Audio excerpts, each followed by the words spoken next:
Imagine you have two servers sitting in completely different locations. Between them, there may be routers, firewalls, WAN links, or even an IPSEC VPN tunnel. But somehow those two servers behave as if they are connected to the same switch and same subnet. This is the exact problem VXLAN solves. To understand VXLAN properly, let us first understand how traditional Ethernet works. Suppose two PCs are connected to a switch. Each PC has an IP address, a MAC address. When PC-A wants to communicate with PC-B, it creates an Ethernet frame. That frame contains source MAC address, destination MAC address.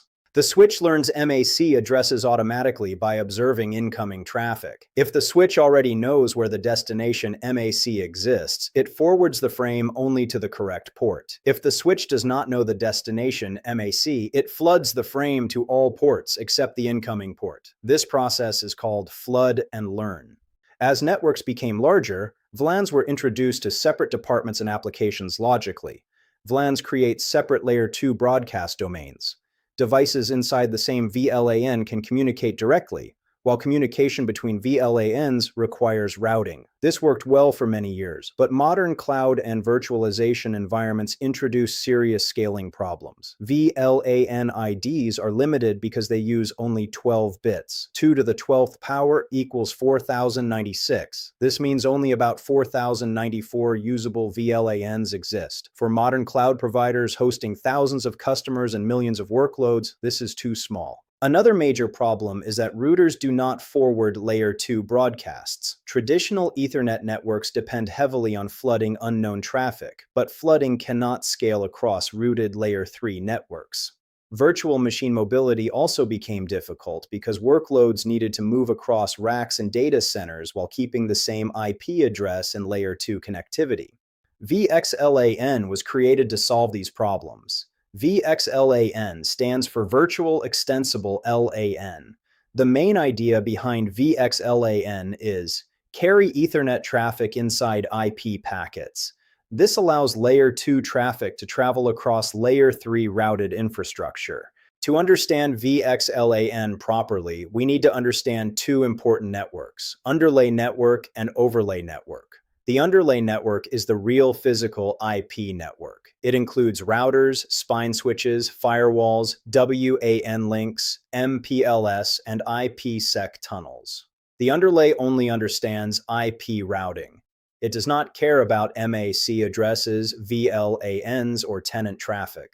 The Overlay network is the virtual VXLAN network built on top of the Underlay. The Overlay carries Ethernet frames, tenant traffic, virtual Layer 2 segments. Now comes the most important component in VXLAN, the VTEP. VTEP stands for VXLAN Tunnel Endpoint. A VTEP is usually a leaf switch, hypervisor, or virtual switch. The VTEP performs two jobs, encapsulation and decapsulation. Encapsulation means taking a normal Ethernet frame and wrapping it inside a VXLAN packet. Decapsulation means removing VXLAN headers and recovering the original Ethernet frame. Suppose we have this topology, host A connected to leaf 1 through a routed network to leaf 2 and host B. Host A has IP 192.168.1, 0.10, and MACA. Host B has IP 192.168.1.0.2, and MACB. Both belong to VNI 10010. A VNI is the VXLAN equivalent of a VLAN. Unlike VLANs, VN is used 24 bits, allowing over 16 million virtual networks. 2 to the 24th power equals 16,777,216.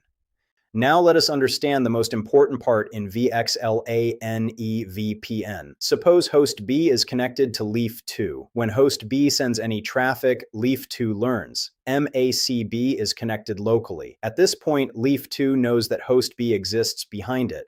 But the problem is this. How will leaf 1 know that MACB exists behind leaf 2? Traditional Ethernet switches solve this problem using flooding. But routers block broadcasts, and flooding across large networks is inefficient. So VXLAN EVPN solves this using BGP. This is the critical point beginners must understand clearly. In VXLAN EVPN, leaf switches form BGP neighbor relationships with each other or with spine switches acting as route reflectors. This means the switches themselves establish BGP sessions. These are normal TCP/IP BGP sessions using TCP port 179. For example, leaf 1 may have VTEP IP 10.255.1.1. Leaf 2 may have VTEP IP 10.255.2.1. Now we configure BGP neighbors.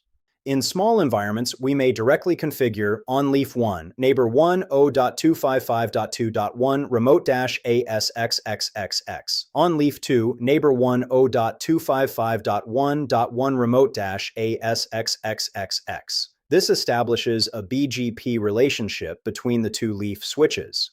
In large data centers, leaf switches usually peer with spine switches instead of directly peering with every other leaf, but the concept remains exactly the same. Now the important part begins. Once the BGP session becomes established, the leaf switches can exchange EVPN advertisements. This means leaf 2 can now advertise, "I have MAC-B connected behind me." This advertisement contains MAC-B host-B IP address VNI 10010 and VTEP IP 10.255.2.1. This advertisement is sent using BGP EVPN updates. This is extremely important. The advertisement is not a broadcast. It is a normal routed BGP packet. Because it is a routed IP packet, routers, firewalls, WAN links, and IPSEC tunnels can forward it normally. Now Leaf 1 receives this BGP EVPN advertisement. Leaf 1 now stores information like this: MAC address, MAC-B, remote VTEP, 10.255.2.1. This is the revolutionary idea behind VXLAN EVPN. Instead of flooding traffic everywhere to discover MAC addresses, switches proactively advertise endpoint information using BGP. Now suppose host A sends traffic to host B. Host A sends a normal Ethernet frame, SRC MAC equals MAC-A, DST MAC equals MAC-B. Leaf 1 receives the frame. Leaf 1 checks its EVPN table and already knows MAC-B reachable via VTEP 10.255.2.1. Now Leaf 1 performs VXLAN encapsulation.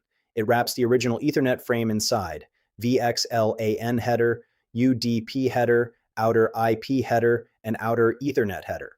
The outer packet now contains SRC IP equals 10.255.1.1, DST IP equals 10.255.2.1, UDP port equals 4789, VNI equals 10010.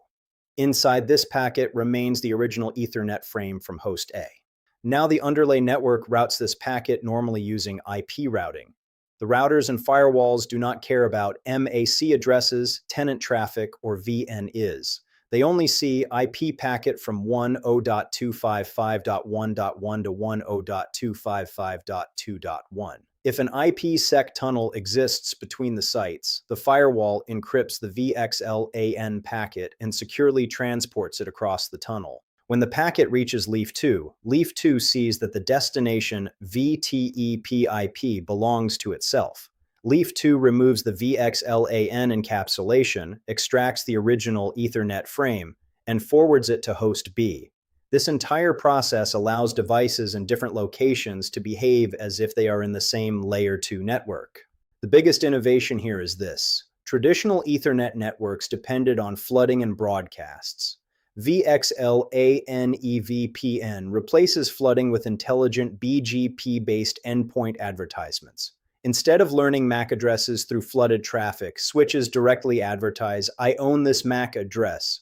That is the core idea behind VXLAN EVPN and modern scalable data center networking. Thanks for watching this video. You can reach us through Instagram and Telegram for network interview guidance and mock interview scheduling. See you in the next video. Happy learning.